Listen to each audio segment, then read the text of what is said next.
opportunity to keep these lectures going. So at the end of the lecture, inshallah, there will be a donation box for collections, and we encourage everybody to donate for that, inshallah, as well. There will be a question and answer session after the lecture, and the brothers, we have a mic here, or you can ask the questions here. For the sisters, there should be paper and pens on the sister side, which you can write your questions, and there'll be somebody collecting the questions from at the end of the lecture, inshallah. So without wasting any more time, I'll hand you straight over to our brother Imraan, who will, inshallah, introduce the topic, prophetic medicine.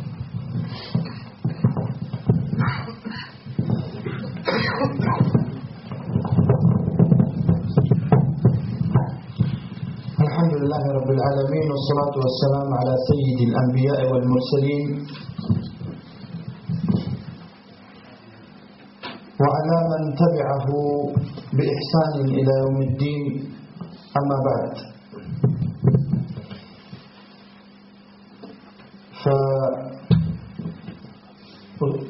فأحييكم بتحية الإسلام. السلام عليكم ورحمة الله. وإني مسرور جدا بتجديد اللقاء. First of all, I would like to greet you all and say the greeting of Islam, Assalamu alaikum. And secondly, I would like to say that I'm very happy to be with you again.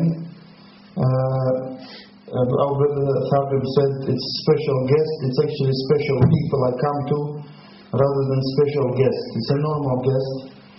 And I thirdly wanted to apologize because we missed one of our lectures, and that was due to the fact that I was afflicted with what Allah afflicts all of us at some point or another, and that is illness.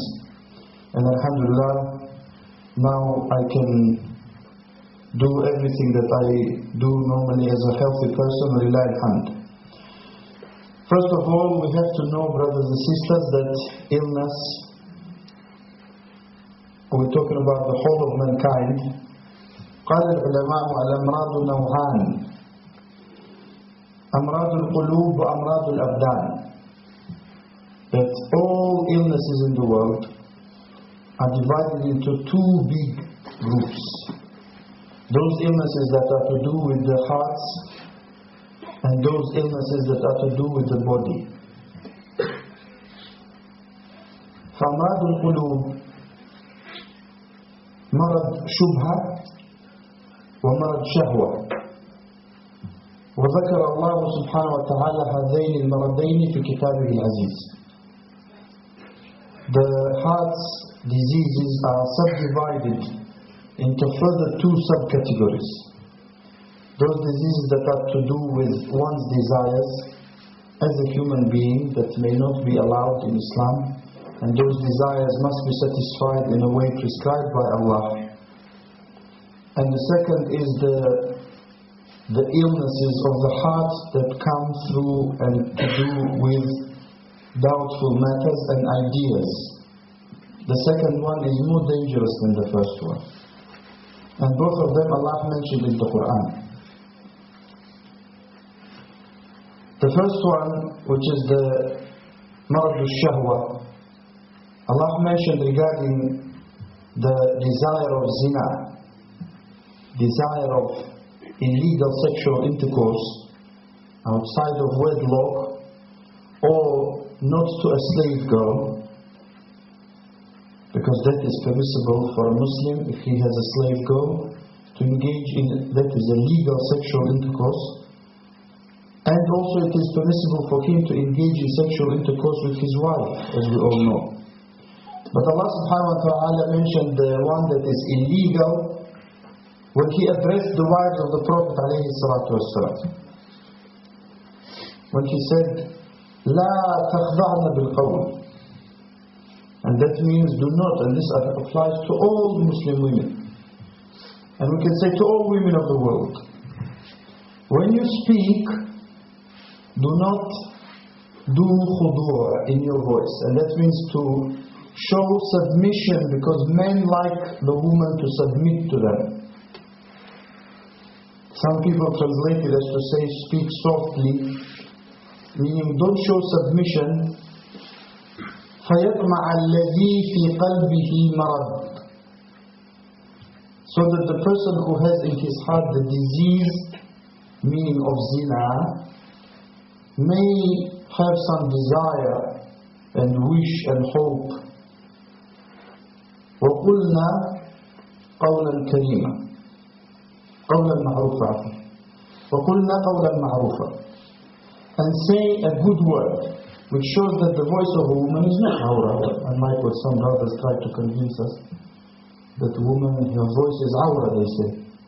Because they say the Prophet ﷺ said in salah for the women to clap. If something imam makes a mistake, they must clap. Now of course if they clap there's no problem, because imam can't hear them. He can clap all of them even. But that's not the need, of course. The woman should not go around talking to others, but her voice is not awra. Otherwise Allah will not allow the Muslim women to speak to anyone. Because awra means can't be heard. And he said, وَقُلْنَا قَوْلًا مَعْرُوفًا. The second disease, that of shubha. Shubha is more dangerous. It comes with kufr in the worst case, which takes the person to the hellfire, عِيَاذًا بِاللَّهِ. And Allah subhanahu wa ta'ala mentioned this regarding the munafiqeen, فِي قُلُوبِهِمْ مَرَضٍ فَزَادَهُمُ اللَّهُ مَرَضًا. In their hearts there is disease, عِيَاذًا بِاللَّهِ, and that disease is love of kufr and hatred of Islam. That's nifaq akbar. The nifaq mentioned in the Quran, brothers and sisters, the hypocrisy mentioned in the Quran is only of this kind, of the major hypocrisy that takes the person out of Islam altogether, عِيَاذًا بِاللَّهِ. The minor nifaq, minor hypocrisy is mentioned in the Sunnah. This marad is marad of shubha. And there are a lot of people who are ill with this, and the diseases of the hearts are more dangerous than the diseases of the body. We will today inshallah talk only about diseases of the body. But I'm saying this so that we know that there are more dangerous diseases than what we're going to talk about. And those diseases and illnesses, they are more serious, much more serious, and they are the ones that the prophets and messengers ﷺ come to deal with and to cure. They are the only people who can do it. And everyone who learns from them, like the ulama, because the Prophet ﷺ said, إِنَّ الْعُلَمَاءَ وَرَثَةُ الْأَنْبِيَاءِ. Indeed, the scholars are inheritors of prophets. They inherit the knowledge that comes from Allah subhanahu wa ta'ala. Allah is the only one who can cure both bodily physical diseases and diseases of the heart. But He allowed other people, other than the prophets, even non-Muslims, to have the knowledge of the second one, because it's not as important. It's like saying I have two cars. One is Mercedes S-Class, which is very nice, believe me. I looked at some pictures. And the second is, I don't know, Ford Escort old. No offense to anyone who has Ford Escort. It's a nice car, but not like Mercedes. So you say, I allow Escort anyone to drive, no problem. But the Mercedes, only the people I know, or only my son, or only my friend, or someone. That's a small example, but just to show you that Allah subhanahu wa ta'ala only gives that, as well as the knowledge and understanding of this deen, He only gives to people He chooses. That's why you see all of the children of the Muslims going to Quran class. We have now, how many universities Islamic? Lots. How many scholars listen? Few. Why? Because Allah gifts it to whom He wants. That is the same way as Allah subhanahu wa ta'ala gifted the prophets and the messengers the cure for the disease of the hearts. Now quickly read a quote due to its importance, it's only a few lines, of what Ibn al-Qayyim rahimahullah said in Zad al-Ma'ad. And Zad al-Ma'ad is, even the people who hate Ibn al-Qayyim acknowledge that Zad al-Ma'ad is a very good book. And especially to do with the medicine, because he mentions a lot of things there that are just medicine. And they're not mentioned in the Quran or Sunnah, but they're just medical facts. And if you want to benefit, I believe it's been translated, I think.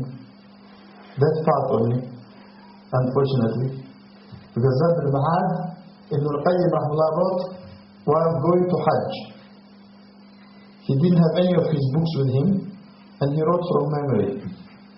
That's why he apologized. If you find any mistakes, I don't have my library with me, so don't judge me too strictly. And even with that, you find very few mistakes in the book. It's normally 5 volumes. I advise all of you to get it if you can. In it he said, rahimahullah, طِبُّ الْقُلُوبِ مُسَلَّمٌ إِلَى الرُّسُلِ صَلَوَاتُ اللَّهِ وَسَلَامُهُ عَلَيْهِمْ. To treat the hearts is only for the messengers, alayhi salatu wasalam. وَلَا سَبِيلَ إِلَى حُصُولِهِ إِلَّا مِنْ جِهَتِهِمْ وَعَلَى أَيْدِيهِمْ. It's not possible to treat the disease of the hearts except through them. فإن صلاح القلوب أن تكون عارفة بربها وفاطرها. What is the cure of the hearts and the health of the hearts? He said is to know their Creator, to know Allah subhanahu wa ta'ala, بأسمائه وصفاته وأفعاله وأحكامه. To know the names of Allah. How many Muslims nowadays, they know the names of Allah? And His attributes, that you say Allah has a hand, Allah has a face, Allah is over the throne. How many Muslims know? And His actions and His rulings, وَأَن تَكُونَ مُؤْثِرَةً لِمَرْضَاتِهِ وَمَحَابِّهِ. The heart must prefer to be healthy. This is a recipe to be healthy for the heart. Must prefer what Allah loves over its desires. مُتَجَنِّبَةً لِمَنَاهِيهِ وَمَسَاخِطِهِ. Leaving for Allah what He made haram and what angers Allah. وَلَا صِحَّةَ لَهَا وَلَا حَيَاءَ الْبَتَّةَ إِلَّا بِذَلِكَ. There is no way ever to achieve health for the hearts except through that. وَلَا سَبِيلَ إِلَى تَلَقِّيهِ إِلَّا مِنْ جِهَةِ الرُّسُلِ. It's not possible to get except through the way of the prophets عليهم الصلاة والسلام. وَمَا يُظَنُّ مِنْ حُصُولِ صِحَّةِ الْقَلْبِ بِدُونِ اتِّبَاعِهِمْ فَغَلَطْ مِمَّنْ يَظُنُّ ذَلِكَ. And whoever thinks that he can get